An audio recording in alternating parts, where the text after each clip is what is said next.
ધારીના પ્રેમપરા ખાતે સોજિત્ર પરિવાર દ્વારા શ્રીમદ ભાગવત કથાનું આયોજન કરાયું। શ્રી જોગીદાદા વ્યાસ દ્વારા કથાનું રસપાન કરાવવામાં આવ્યું। અમરેલીના ધારી શહેરમાં પ્રેમપરા ખાતે સ્વર્ગવાસી જીવરાજભાઈ તેમજ રળિયાતબેનના સ્મરણાર્થે શ્રીમદ ભાગવત કથાનું આયોજન કરાયું હતું। મનસુખભાઈ સોજિત્રા સહિત પરિવાર દ્વારા શ્રીમદ ભાગવત સપ્તાહનું આયોજન કર્યું। ત્યાંનું રસપાન કરવા ભાવિ ભક્તોની ભીડ જોવા મળી। ભજન ભોજન અને ભક્તિ સાથે સર્વેનું અભિવાદન કર્યું।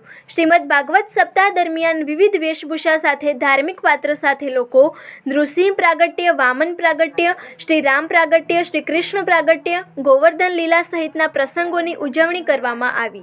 શ્રીમદ ભાગવત સપ્તાહના વ્યાસપીઠે શાસ્ત્રી શ્રી જોગીદાદા પી વ્યાસ દ્વારા કથાનું રસપાન કરાવવામાં આવી રહ્યું। જય શ્રી રામ। હું સરોજબેન દેવમુરારી।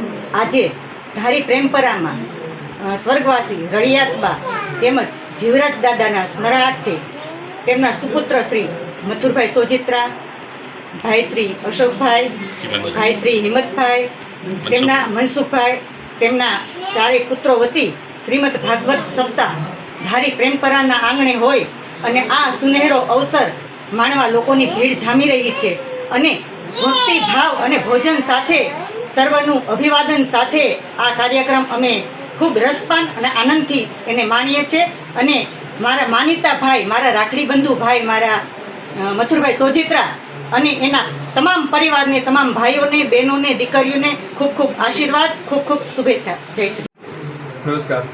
કહેવાય છે કે ભાગવત સપ્તાહ ત્યારે બેસાડાય છે કે જ્યારે કોઈ પણ યજ્ઞ કરીએ અને યજ્ઞ પણ પહોંચે નહીં ત્યારે એક ભાગવત સપ્તાહ એક છેલ્લો ઉપાય હોય છે। આજે ધારી મુકામે જીવરાજભાઈ સોજિત્રાને ત્યાં બધા ભેગા થઈ અને જે ભાગવત પારાયણનું આપણે સાંભળીએ છીએ અને આપણા જીવનમાં જે ઉતરે છે, આપણા જીવનમાં તો ઉતરે છે, પણ આ જે લાભ છે આ લાભ ઘણા બધા લોકોને અત્યારે મળી રહ્યો છે જે રસપાન કરી રહ્યા છે। તો આ જે લોકોનું જીવન બદલવા જઈ રહ્યું છે એમના માટે સોજિત્રા પરિવારને જે કંઈ પણ પુણ્ય પ્રતાપ મળવા જઈ રહ્યો છે એમના માટે ખૂબ ખૂબ ધન્યવાદ। રામ, જય શ્રી કૃષ્ણ। અમે સહપરિવાર બધા જ પરિવારના સદસ્ય ખૂબ જ સાથે મળી અને હર્ષ ઉલ્લાસથી સાથે આનંદ માણી રહ્યા છે। આ સપ્તાહનો ખૂબ ખૂબ લાભ લઈ રહ્યા છે અને બધા બહુ આનંદમાં છે અને બહુ સરસ મજા કરી રહ્યા છે। જય શ્રી કૃષ્ણ।